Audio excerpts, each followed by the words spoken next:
शम्भु राधे राधे। म चाहिँ अहिले चौगिरा मन्दिरको प्राङ्गणमा छु हैन। चौगिरा मन्दिर अब म चाहिँ यसो घुम्न आएको थिएँ। चौगिरा मन्दिर देखेर म चौगिरा मन्दिरभित्र छिरिसकेको छु। चौगिरा मन्दिरतिर यतातिर मन्दिरहरू चाहिँ एकदमै राम्रो रहेछ हैन। चौगिरा मन्दिर आएर र म चाहिँ एक दुईवटा भिडियो पनि बनाएँ। एकदमै राम्रो लाग्यो मलाई चाहिँ।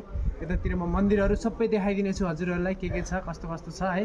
यहाँको बारेमा खासै मलाई त्यति जानकारी त छैन, भए पनि म थोरै केही कुराहरू म यताउता देखाइदिनेछु तपाईँहरूलाई। मैले जति बुझेअनुसार र देखेअनुसार एकदमै राम्रो लाग्यो हैन। यतातिर गणेशहरूको मन्दिर रहेछ हैन। त्यही भएर अब यता बाबाहरूको यतातिर मन्दिर धेरै नै राम्रो छ हैन। तपाईहरु आउनुहोस् चौगिरा मन्दिर हैन। चौगिरा मन्दिर भन्छ दाङको नजिकै पर्दो रहेछ। एकदमै राम्रो लाग्यो पहेँलो कलरको सबै मन्दिरहरू हैन। एकदमै राम्रो लाग्यो के है। यो भिडियो चाहिँ हेरिसकेपछि लाइक कमेन्ट यसो गर्दै राख्नु होला। यो भिडियो पज नभएर म पुरै देखाइदिन्छु है। यतातिर चाहिँ उतातिर मन्दिर छ। यतातिरबाट मन्दिरदेखि चाहिँ यतातिर चाहिँ अब बस्ने ऊहरू चाहिँ होला।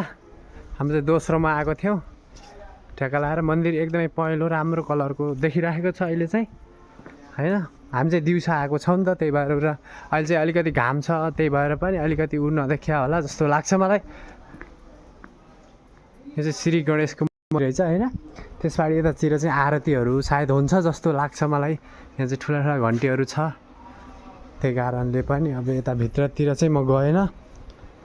भित्रतिर एकदमै राम्रो छ होला। म चाहिँ गएन है। म चाहिँ बाहिर यसो म किनभनेपछि म बाहिरैदेखि नै उ गइरहेको छु नि त अहिले। म भित्र मन्दिरभित्र जानु मिल्दैन, अलिकति त्यस्तै छ कारण है। त्यही भएर र बाहिरतिर म धेरै देखाइदिँदैछु हैन। यतातिरबाट एकदम आनन्द छ क्या। यहाँ घुम्नको लागि चाहिँ यसो आउनको लागि टाइम स्पेन्ड गर्नको लागि चाहिँ एकदमै राम्रो लाग्यो मलाई चाहिँ है। मन्दिरहरू हेर्नुहोस् न कस्तो राम्रो कलरमा क्या। टक्क मलाई पहेँलो रातो कलरमा हैन ट्याक्क लाएर एकदमै ठिकठाकै लाग्यो। यो भिडियो चाहिँ सबै युट्युब टिकटक फेसबुकमा सबैमा आउँछ है। तपाईँ हेर्दै राख्नु होला। हरेक मन्दिर खालको मन्दिर ल ठिक छ।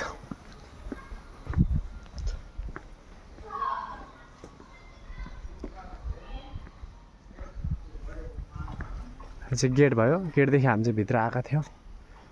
जे होस् राम्रो लाग्यो।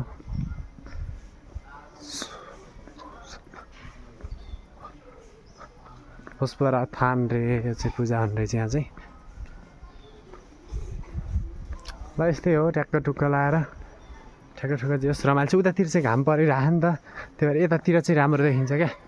हेर्दाखेरि होइन हेर्नुहोस् तपाईँहरू हेर्नु भइसक्यो यति नै हो। जे होस् राम्रै छ जस्तो लाग्यो मलाई।